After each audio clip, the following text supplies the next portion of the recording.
Hello, Rob from Fountain Pen Journey with a review of the Schneider Ray fountain pen. Now this is the Schneider Ray in Onyx. There are different colours available.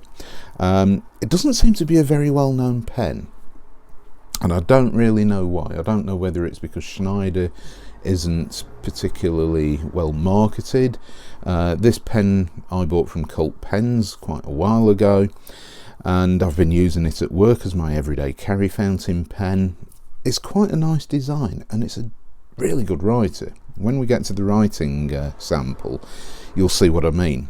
It's an interesting looking pen, interesting design, it's quite unique, and it is, if you know what a manta ray looks like or any of the large rays, the stingrays, things like that, it's sort of coloured and designed in the same way. It's got sort of rounded, streamlined,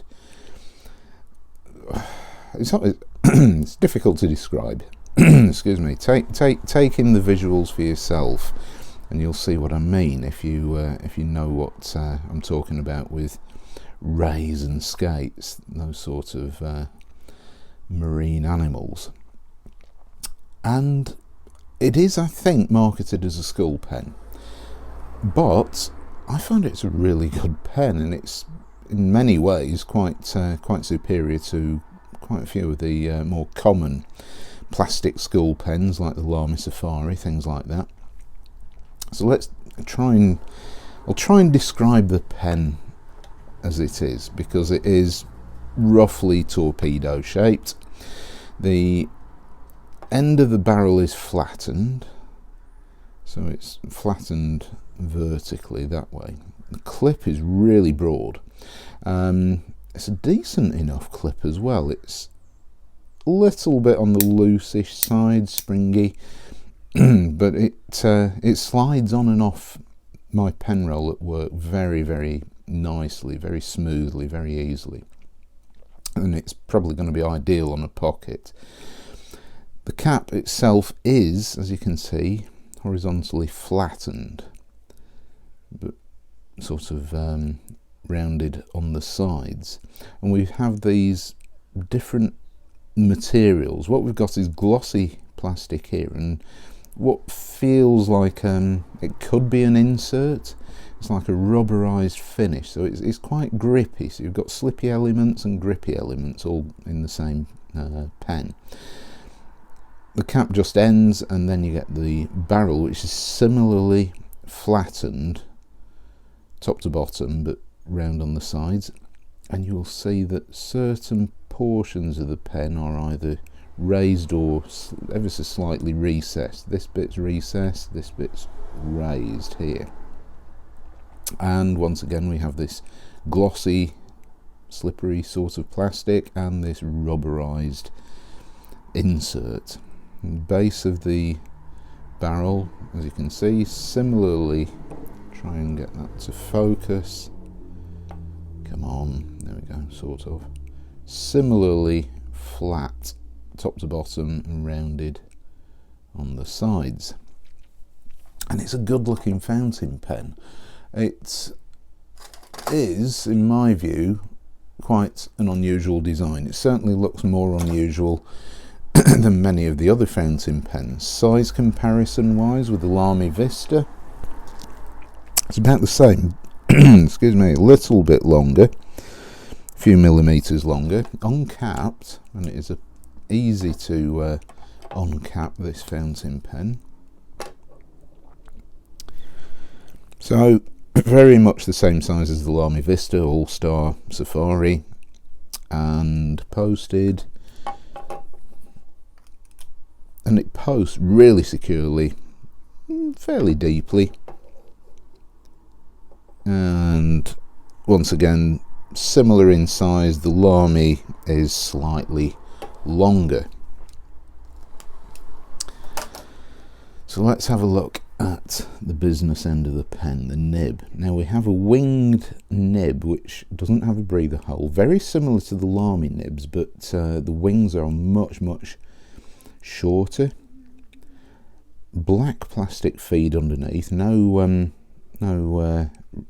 ribs or anything underneath there. So it's interesting how this feed is really quite thin. You can see there's not a lot of backing there at all, so it's quite a thin feed, and I suspect that could be quite easy to damage if you dropped it, but these are very cheap, very inexpensive pens.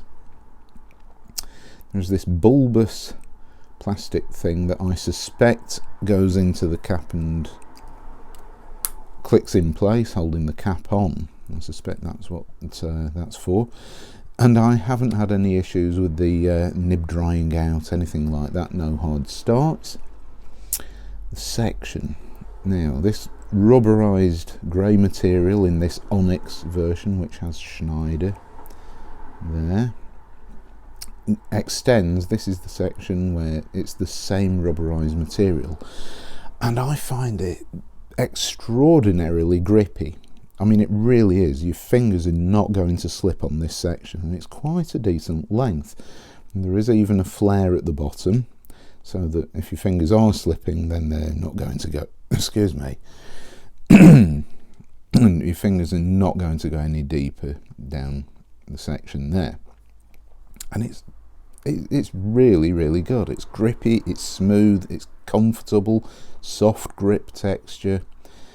Doesn't have any sort of, hard to say, like the horrible finish that sometimes you touch it and you think, oh, I don't like that. It's not smooth. This is just grippy, really, really nice, comfortable to hold, and your fingers will absolutely not slip.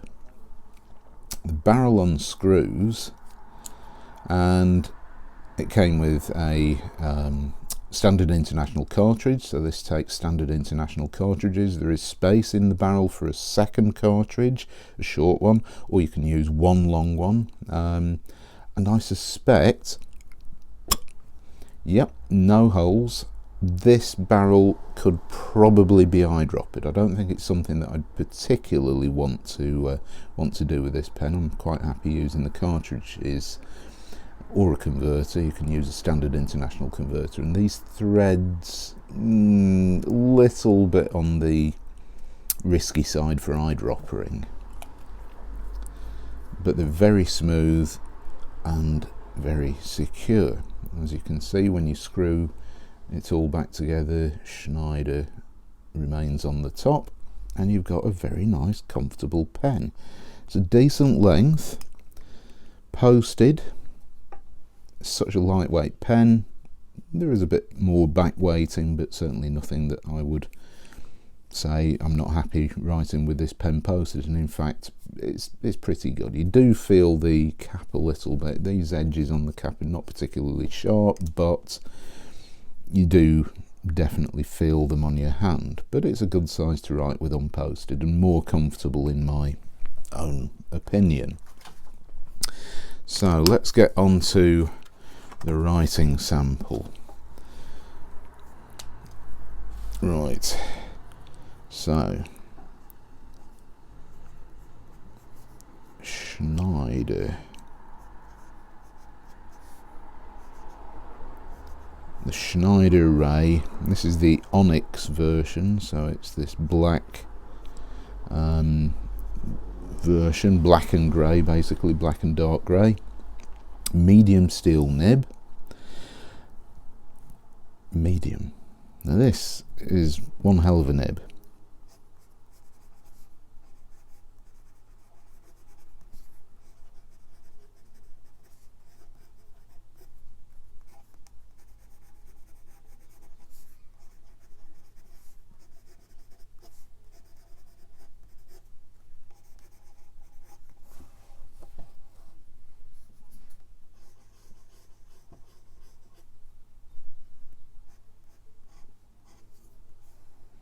Decently wet.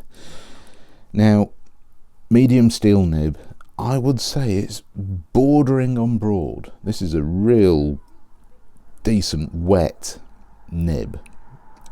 It certainly lays down ink very well. Let me just show you. It's very, very smooth, excellent writer. I've never had any hard starts, skips or anything like that while I've been writing with this pen at work. It's brilliant. It's slightly broad, quite wet, in fact pretty wet, as you can see there. It's pretty wet.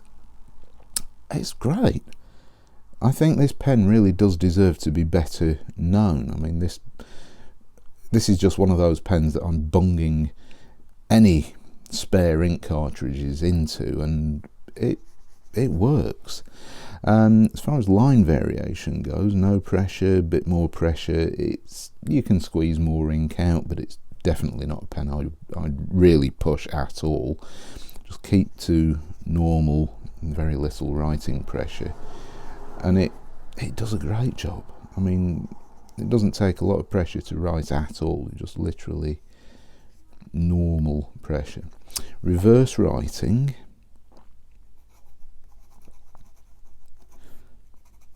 little bit more scratchy, and so it goes to an extra fine and it's a lot drier, so you do have this option of going from quite a medium to broad, very wet nib to a much drier nib. So that's useful at work when you want to use really absorbent rubbish paper, and I feel that, you know, this pen is quite versatile from a everyday carry work point of view, and if you need to write really tiny letters, you can do with the pen reversed, the nib reversed. So huge difference in variation there. I think it's an excellent pen. I don't know why more people haven't heard of this fountain pen, because it's very cheap. It's cheaper than the Lamy Safari. It takes standard international cartridges or converters. It's well made. It doesn't skip. It doesn't dry out. It doesn't hard start. It's unusual. The other designs, the other colours, I mean, there's even a sort of pinkish, dusky pink colour. There's a blue colour. I have a couple of other Schneider Rays, which I haven't yet even tried, because I just thought I need a different pen for work. Popped this into my pen roll, stuck the cartridge in, used it for a day, stuck another cartridge in, used that, and I've been using this quite a lot at work, and I really do like it. It's not so childlike or a school pen that you wouldn't use it at work. I think it's just an unusual design, and let me know what you think in the comments down below, because quite honestly, if you're in the market for a cheap cartridge converter fountain pen, and you're not really bothered about the Lamy Safari's looks, which, let's face it, aren't to everybody's taste, this could be an option if you don't want something standard, you know, standard sort of cigar-shaped fountain pen. This is a good option, good, cheap, affordable option. So I shall draw a little smiley face to round off this review. So there we have it, the Schneider Ray fountain pen in Onyx, which is quite honestly one of the nicest cheap pens I've used in a very long time, and it would certainly make me consider buying other Schneider fountain pens just based on this writing experience. It's so good. It's a nice wet broad medium nib. So thank you very much for watching, and I shall see you next time. Bye.